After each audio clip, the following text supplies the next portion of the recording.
Hi everybody, Josh Byerly here inside Mission Control. I'm joined by Tara Ruttley, the Associate Program Scientist for the International Space Station. She actually just got back from Wallops. She's been traveling this week. She saw, I guess, were you there for the launch? I missed the launch. Missed the launch, but you were there for the news conference, which of course probably not as much fun, but that's okay. It's always fun.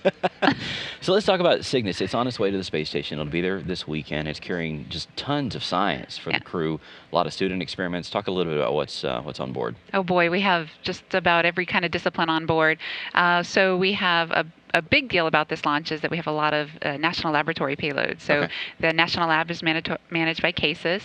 So this is a big one for CASIS because it's the first launch that has the largest amount of CASIS selected science on it. So what that means is it's going to enable a lot of research that's going to be focused on Earth benefits, such as looking at how ants behave in space. That's an educational Earth benefit. Yeah. There's the habitat right there. There you go. Yeah. We have flown other creatures to station, so to speak. What we're interested in with the ants is looking at how their movement behavior changes in different patterns in a microgravity environment.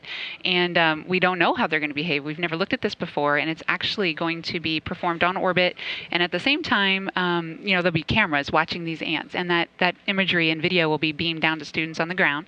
And the students will have their own education experiments with the ants set up in different classrooms all around the country, following the movement of the ants, predicting what they might do, thinking and learning about ant behavior, and just probing the minds of the students as scientists and get them asking the important questions. At the same time, it's really fun because they're getting real on-orbit imagery, and ants are kind of cool to learn about anyway.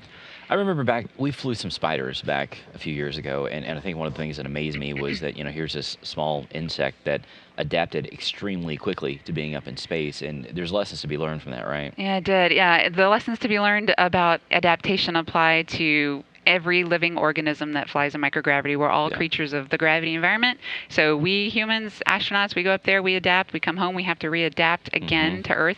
We saw it with the butterflies when they were learning to fly. First it was kind of tough for them, then they got the hang of it on orbit.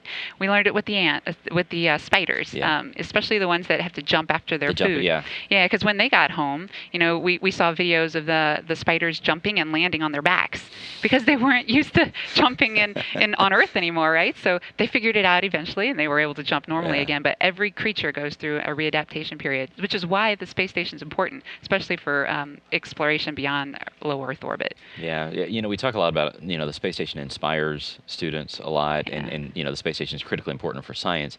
I think one of the cool things about these recent flights that we've had with Cygnus and even the SpaceX flights, that there's a lot of student activity on board. We talked about it before. There's 23 schools participating, close to 9,000 students.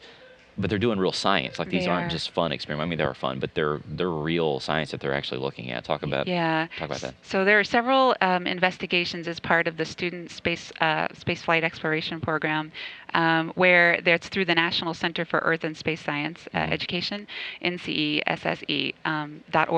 And 23 different investigations ranging from bacterial growth to chemical decomposition to all sorts of things, and they go up in these tiny little mix sticks.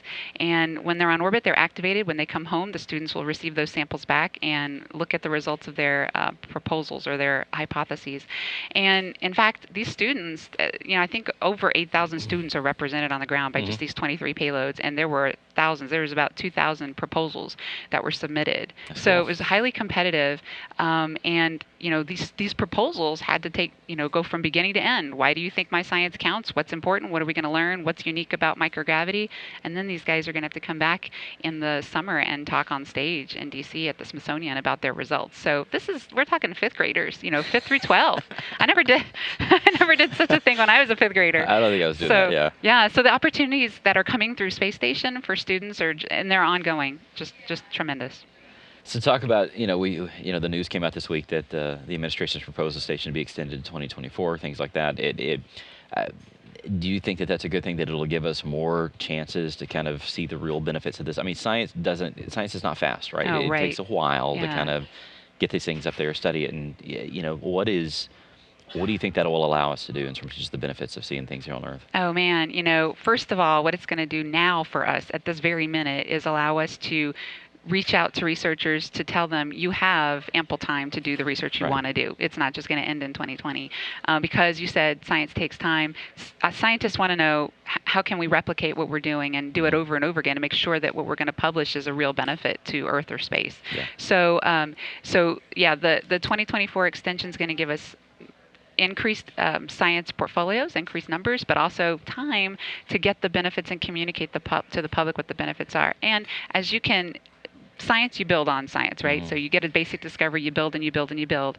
And in the end, what you get is something that you hope is applicable to Earth or space. So 2024 is going to be really exciting. We've seen it all ramp up so far. It's just going to get even better. Yeah. So last question for you. I always ask this to everybody. Favorite experiment on board?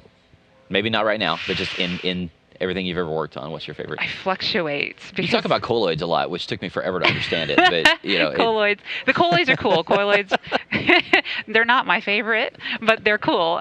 They allow us to investigate the behavior of tiny little particles in a mixture of liquids, such as milk. And believe it or not, guys, there's behavior that happens in your milk that you're oblivious to as you drink it every day. Probably want to be.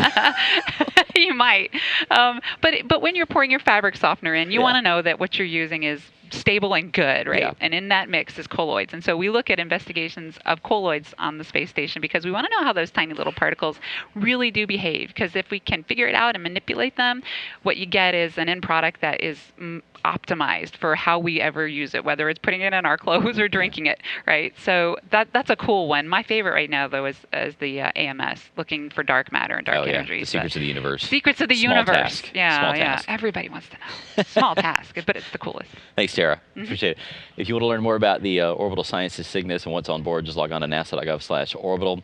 And of course, we always invite you to go to nasa.gov/station. Look on the left-hand side of the page, you'll see a research and technology link there. Just click on that, and you can actually look up every experiment that the crew is actually working on, either by expedition or by alphabetical order. So thanks again, Tara. You're very welcome.